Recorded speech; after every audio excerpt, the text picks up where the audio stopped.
We'll be reading this morning from the book of Luke, chapter 22, verses 39 through 44. Luke 22, verses 39 through 44. And he came out and proceeded, as was his custom, to the Mount of Olives, and the disciples also followed him. When he arrived at the place, he said to them, "Pray that you may not enter into temptation." And he withdrew from them about a stone's throw, and he knelt down and began to pray, saying, "Father, if you are willing, remove this cup from me, yet not my will, but yours be done." Now an angel from heaven appeared to him, strengthening him. And being in agony, he was praying very fervently, and his blood became like drops of blood falling down upon the ground.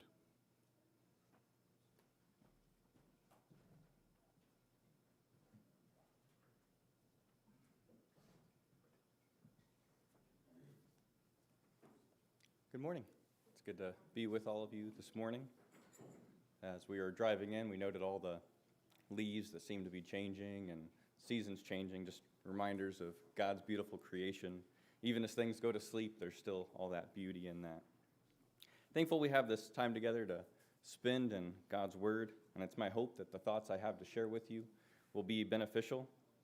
The topic I've been asked to speak on is the challenge of depression. And while depression itself is, of course, a challenge, what we're going to be exploring through this sermon and through this lesson here is the challenge that it can be for our faith, and in line with the other lessons that we've been having about different challenges that can come up against our faith and our walk with Christ. So, of course, we will be talking a lot about depression itself, and we're going to also talk on the different issues that often get lumped in together with depression. But that angle we want to explore is how going through depression or helping others go through it can be a challenge for our faith. But we're going to need to build a bit of a foundation before we can really dig into that. But that's going to be our aim this morning. Appreciate the elders trusting me with this sensitive topic. And it's my hope that we can all come out of this study strengthened and better equipped to help one another through our various struggles. I need to state also right here, I'm not a mental health professional. Most of what I'm speaking about is going to come from my own experience and the experiences of those who are close to me. If you believe you have depression, it's important you talk to someone about that, up to and including a doctor or a therapist about that. Nothing I say today is going to cure you, and it's important you get a full, well-rounded support system in order to deal with that. I'll also offer my ear. If you need someone to talk to and you don't have someone else to turn to, I'm willing to help listen as well. Before we get any further, I think we'd do well to define our terms. I think we can all agree the word depression gets thrown out in a lot of contexts that it doesn't apply. Someone might say, the ice cream machine at McDonald's was broken again and I couldn't get it. It was so depressing, right? Silly, easy way to see. We often abuse the word, right? But, that person should have said maybe, well, I'm disappointed, or that made me sad, but they weren't depressed. Like, how long did that last? They might have got home and grabbed something out of the freezer. It was not a long-lasting state for them. So what is depression? Well, unfortunately, I don't have a very quick, succinct definition for that. In researching to find a more complete, whole answer, I ran across what is referred to as DSM-5. This simply means the Diagnostic and Statistical Manual of Mental Disorders, and 5 because it's the 5th edition. And this manual is what the American Psychological Association uses to diagnose mental illness. And as the manual starts out, it's a rather lengthy section, which we will not be reading all of, on depressive disorders. It states the following. It says, depressive disorders include disruptive mood dysregulation disorder, major depressive disorder, including major depressive episode, persistent depressive disorder, premenstrual dysphoric disorder, substance or medication-induced depressive disorder due to another medical condition, other specified depressive disorder, and unspecified depressive disorder. The common feature of all of these disorders is the presence of sad, empty, or irritable mood, accompanied by somatic and cognitive changes that significantly affect the individual's capacity to function. What differs among them are issues of duration, timing, or presumed etiology. And etiology is just a word for what it is that causes the depression. This morning, there isn't possibly enough time to delve into the nuances of all these different types, all these categories that we could put depression into, for why it occurs for different individuals. But what we're going to spend a little time looking into is the symptoms associated with what this refers to as the classic condition of this group of disorders, major depressive disorder. So once we look at those symptoms, then we'll be looking at Scripture. So please don't think we're going to spend all our time looking into this and defining this, but I think it's imperative that on a complex, nuanced topic like this, and very sensitive topic, we do spend that time to build the common foundation about what it is we're talking about, so we can build from there together. So what I'll be reading here are the diagnostic criteria for major depressive disorder. And they break it down into 3 categories. The first category is what we might think of as like the symptoms list, the different things someone might struggle through and might have happening to them. And then there are 2 additional little smaller criteria that determine if you fit this or if you fit into another one of those other categories, right? So there are 9 of these symptoms listed, and it states that if you have 5 or more of these, then that would be what you need to meet this first criteria. So 5 or more of the following symptoms have been present during the same 2-week period and represent a change from previous functioning. At least one of the symptoms is either depressed mood or loss of interest or pleasure. Note, do not include symptoms that are clearly attributable to another medical condition. So the first one would be depressed mood most of the day, every day. The next would be a diminished interest or pleasure in all or almost all activities most of the day. The third would be significant weight loss or weight gain or decrease or increase in appetite nearly every day. The fourth would be insomnia or hypersomnia nearly every day. That'd be not getting any sleep or getting way too much sleep. Fifth would be psychomotor agitation or retardation. So it's like observable by others, you're restless or being slowed down, not just maybe a feeling of that, but it's observable by others. The sixth would be a fatigue or loss of energy nearly every day. The seventh, feeling of worthlessness or excessive or inappropriate guilt. The eighth, diminished ability to think or concentrate or indecisiveness nearly every day. And ninth, recurrent thoughts of death, suicidal ideation, or a suicide attempt or specific plan for committing suicide. So that's all that first category. The next category, the symptoms cause clinically significant distress or impairment in social, occupational, or other important areas of functioning. The last category there, the episode is not attributable to the psychological effects of a substance or to another medical condition. It says note, criteria A through C, so all 3 of those categories, when met, represent a major depressive disorder or episode.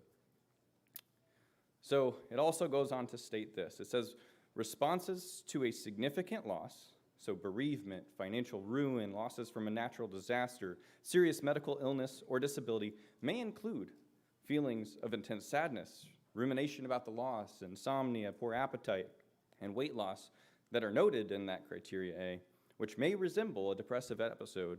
Although such symptoms may be understandable or considered appropriate to the loss, the presence of a major depressive episode, in addition to the normal response to a significant loss, should be carefully considered. This decision inevitably requires the exercise of clinical judgment based on the individual's history and the cultural norms for the expression of distress in the context of loss. So essentially, what they're saying is just because you could check 5 of those criteria in that first section, that doesn't mean you would necessarily be diagnosed with depression. So what, Eric? Well, who cares? It doesn't invalidate how I felt, what I went through. Absolutely not. You're right, of course. But I wanted to define this so we could be more considerate of those who have been diagnosed. Those who have been clinically diagnosed with depression, they also meet those categories B and C. They're significantly impaired from functioning correctly, and they have no idea why. There are no medications, no other medical conditions they can point to figure out why they are going through that. There are those among us who've dealt with ongoing pain from sources still unknown.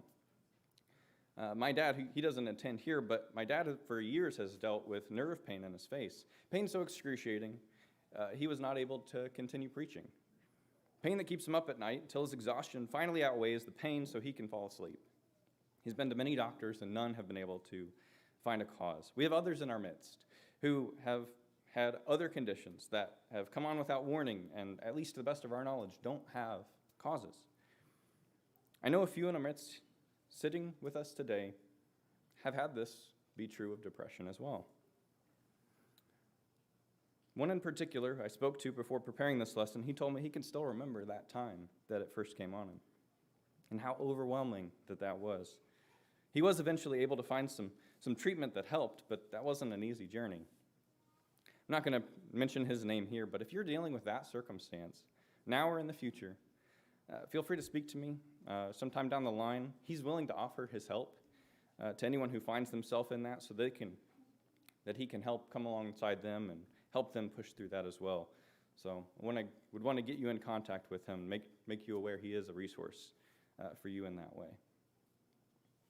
According to the National Institute of Mental Health, using that definition we just went through of mental depressive episode, an estimated 21 million adults in the U.S. had at least one depressive episode in their life. The number represents 8.4% of all U.S. adults in 2020. Depression's a real issue, and it's fairly common. It's easily possible, based on these numbers, 10, maybe 20 people in here in this room have suffered from this at some point in their lives, maybe suffering now. And even if only one of us had suffered through this, it'd be worth a hard time to help support them. And one last point before we dig into scriptures. I didn't define depression so we can try and fit each other in boxes, right? Like, oh, you have depression, but you're just dealing with grief and loss. That's not at all the intent here. In fact, I'd argue the labels are really just created for medical professionals to say, here you check these boxes, and so here's the treatment that corresponds, right? So they can help those people in the best way possible. I hope by defining these that we do have a greater appreciation for what some of our brothers and sisters may be dealing with.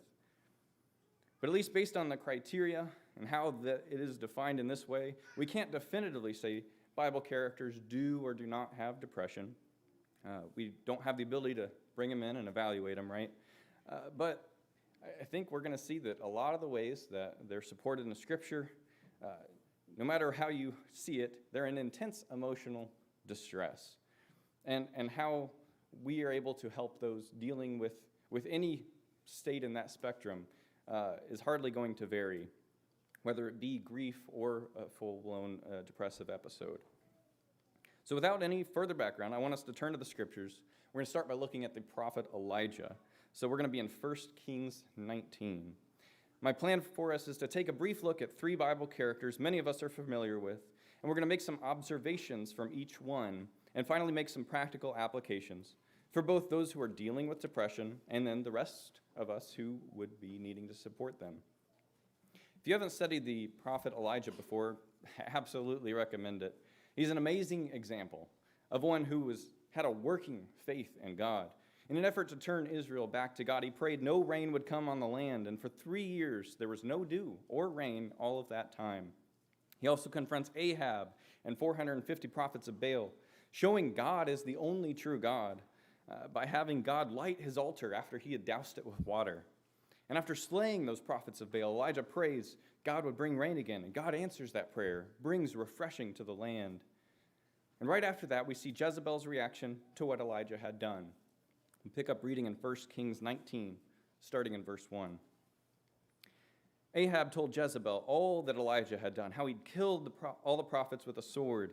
Then Jezebel sent a messenger to Elijah, saying, "So may the gods do to me, and more also, if I do not make your life as the life of one of them by this time tomorrow."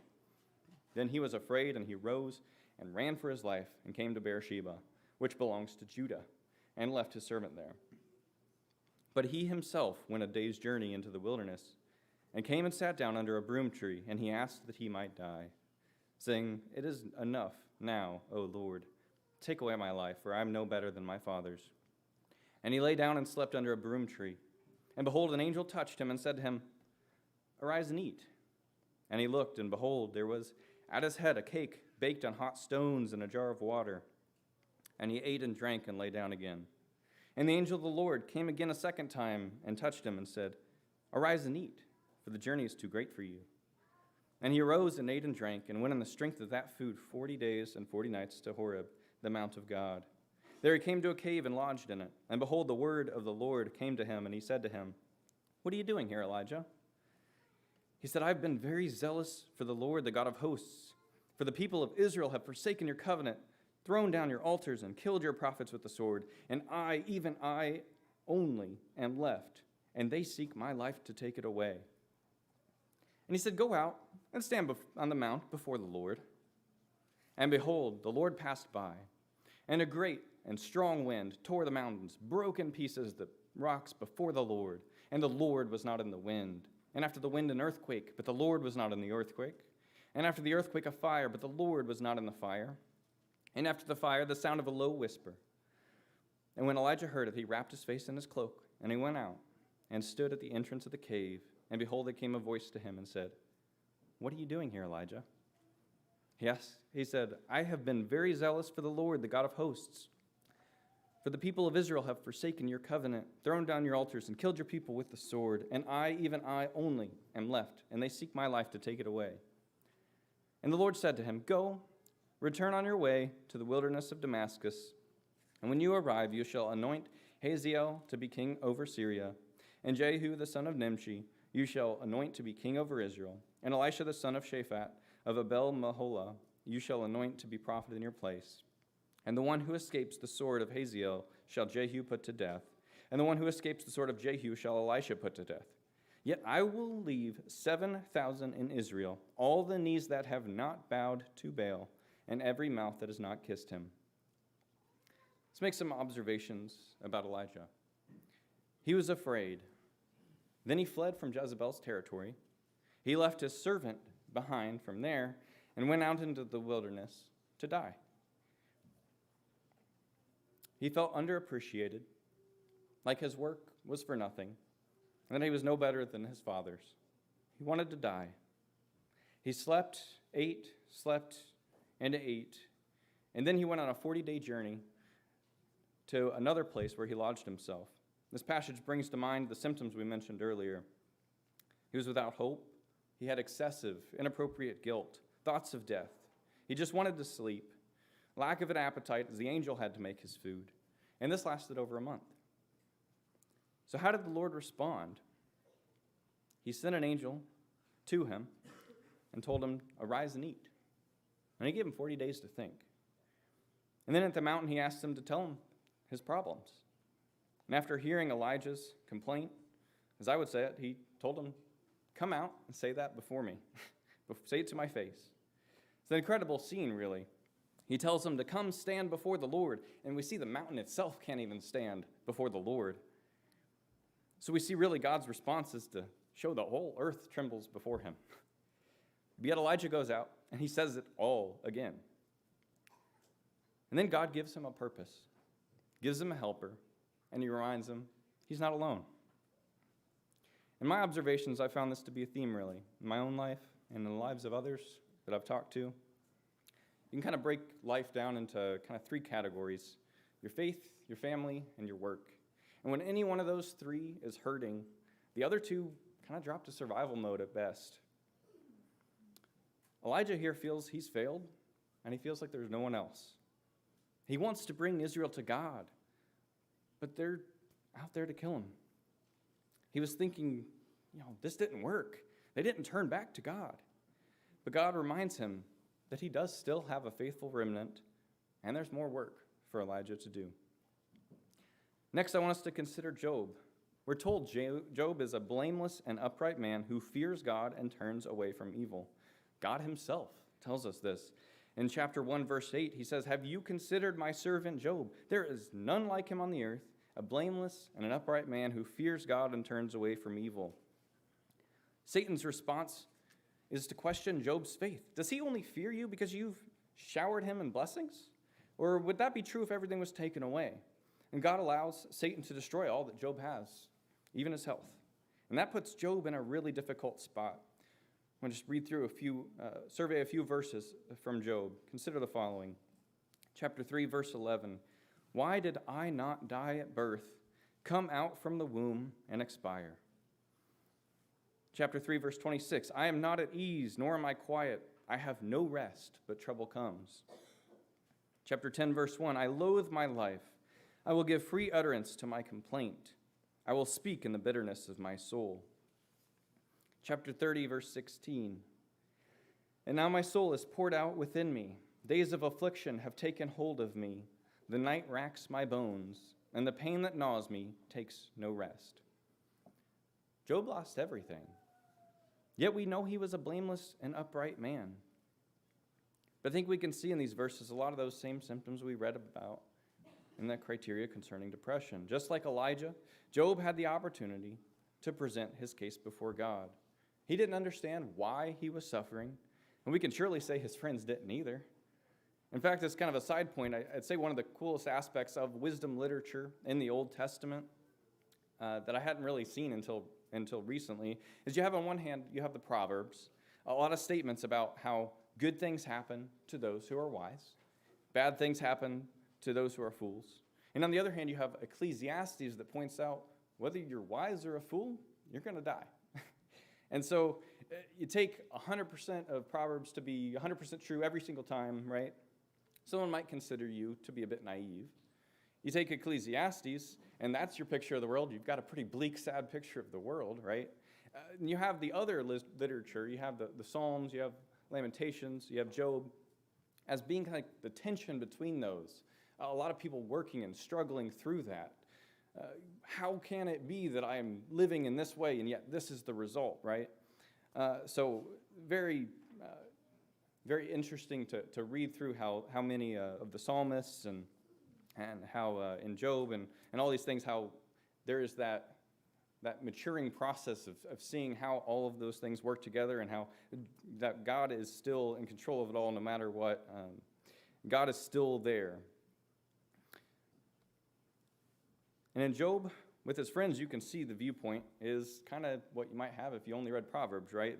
They blame it on his actions. It must have been something that you did because you must not have been living righteously. But we know that wasn't the case. We have God's testimony about Job, right?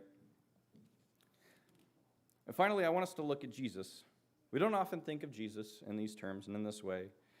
But reading just a few verses in Isaiah 53, starting in verse 3, he was despised and rejected by men, a man of sorrows and acquainted with grief. And as one from whom men hide their faces, he was despised, and we esteemed him not. Surely he has borne our griefs and carried our sorrows. Yet we esteemed him stricken, smitten by God, and afflicted. But he was pierced for our transgressions. He was crushed for our iniquities. Upon him was the chastisement that brought us peace. And with his wounds we are healed. All we like sheep have gone astray. We have turned every one to his own way, and the Lord has laid on him the iniquity of us all. Consider also, Jesus says in Luke 12, verse 50, I have a baptism to be baptized with, and how great is my distress until it is accomplished. He also says in John 12, verse 27, now my soul is troubled. And what shall I say? Father, save me from this hour? But for this purpose I have come to this hour. Consider also when Jesus went to pray in Gethsemane before his betrayal, be in Mark 14, starting in verse 33. And he took with him Peter and James and John, and began to be greatly distressed and troubled. And he said to them, my soul is very sorrowful, even to death. Remain here and watch. And going a little farther, he fell on the ground and prayed, if it were possible, the hour might pass from him. And he said, Abba, Father, all things are possible for you. Remove this cup from me. Yet not what I will, but what you will. And then Luke's account tells us a little bit more about what happens after he prays this. In Luke 22, verse 43, and there appeared to him an angel from heaven, strengthening him. And being in agony, he prayed more earnestly, and his sweat became like great drops of blood falling down to the ground. Has that verse ever stuck out to you? I think it stuck out to me more than ever when preparing this sermon. Jesus, our King, our Savior, was in such agony that an angel from heaven was sent to strengthen him. Brothers and sisters, this life is tough. Despite wanting what's best for mankind and wanting to obey the will of the Father and completely succeeding in doing both, he still prayed for help, and he was sent support from heaven to strengthen him. I could go on and on about each of these examples, but instead what I wanted to do is bring our thoughts to some of the practical things we can learn from these examples, ways we might be able to help ourselves and help others. First, to those who are suffering, whether it be from grief, from excessive sorrow, from depression, wherever you might fall in that, it's not sinful to be where you're at. It's not sinful to be suffering. I think there's often this kind of salesmanship attitude when it comes to Christianity. You become a Christian, all your problems are going to go away. Look at us, aren't we so happy? Don't you want to be like us? Right? And there's the idea that we're going to be happy at every point in our lives as Christians, and that's at best dishonest. And we absolutely set people up for a crisis of faith when we present Christianity that way. Secondly, depression is not a sign of weak faith. Elijah's prayer kept rain from coming to the land for 3 years, and it brought it back at the end of those 3 years. He also prayed God would consume the sacrifice, and he was able to slay those prophets of Baal. Job was commended by God for his faith. I don't think I need to defend Jesus' faith or that he was without sin either. God understands, most of all, where you're at and what you're dealing with. Jesus was no stranger to difficulty in this life. Trust him. The suggestions I might have for you are in no particular order, and if they don't help you specifically, that's okay.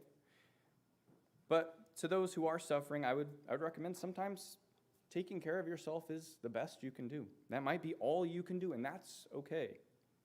Elijah, it seems, wasn't even in a place where he could prepare his own food. But God provided and simply told him, just arise and eat. And then he let him rest again. Take it easy on yourself. Do what you can when you can, but be okay with relying on others when you need to. Let God's grace cover what you aren't able to do. Also pray openly. Elijah, Job, and Jesus all spoke openly to God.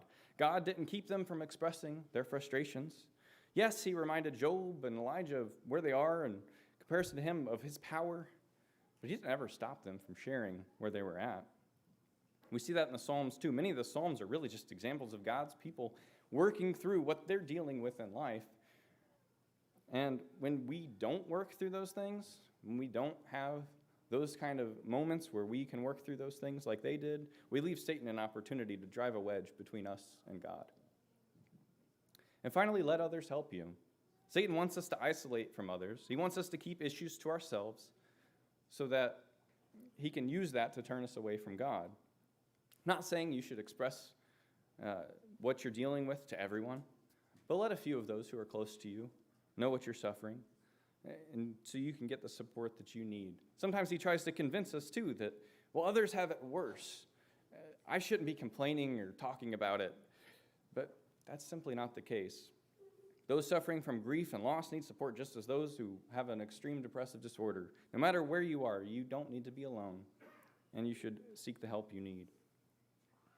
To those of us who are supporting the suffering, first I'd say you might be supporting someone and you don't even realize it. There's a lot of people going through this that don't want to share, or they fear what others might think. And so just be mindful of those who are close to you.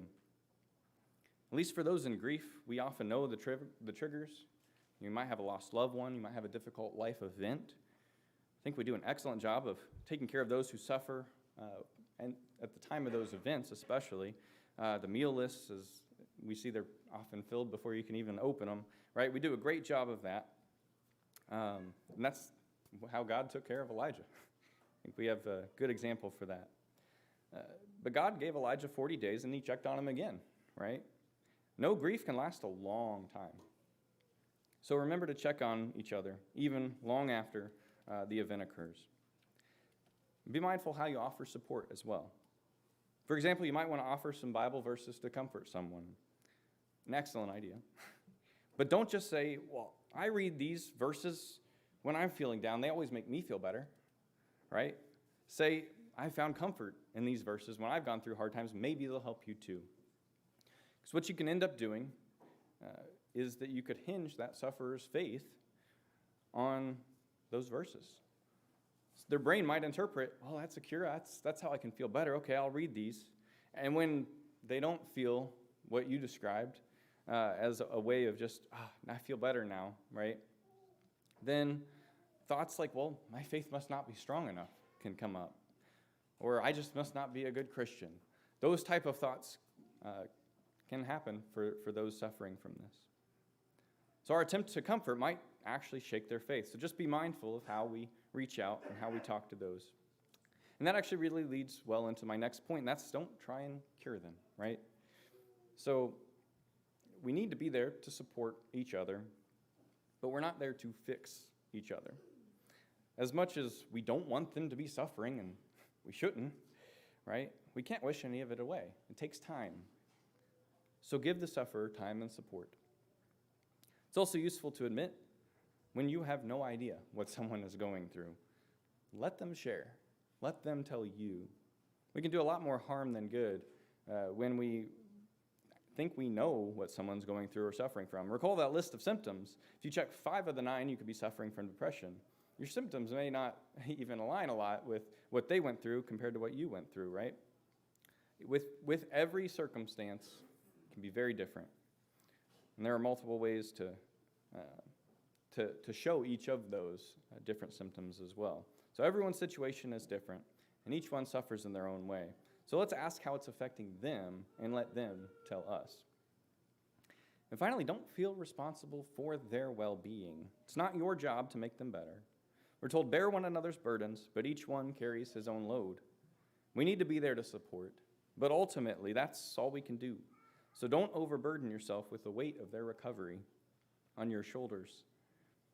Even Jesus didn't ask his friends really to do anything for him there in the garden. He sometimes just being there is the best that we can do. As we conclude, I think we can see Satan has a lot of opportunities here. He wants to use our suffering as a way to drive a wedge between us and God. He wants us to respond by isolating ourselves, thinking our faith is weak, and making us feel like we're not worthy to receive God's grace. And Satan wants us to be sorry supporters of those who are suffering too. But let's not give him that opportunity. Let's bear one another's burdens. Let's encourage the faint-hearted, help the weak, and be patient with each other. In this struggle and in all struggles that we deal with, let's rally around one another and build each other up and build up the body of Christ. This morning, I'm not asking anyone who has suffered to come to the front. You could do that if you choose to, but that is not the opportunity I'm asking you to do. But if you haven't shared with someone what you're going through, I'd encourage you to do that. Find someone you trust and share with them the struggles that you have. And especially share your struggles with God. Let him know what you're dealing with and talk to him about it. He wants us to be open and honest when we pray to him so we can work through our struggles with him. That being said, if you have need to come forward, if you have a desire to put on Christ in baptism, or if you'd like help in prayers of the congregation, we'd ask that you please do so now as we come and we stand and sing.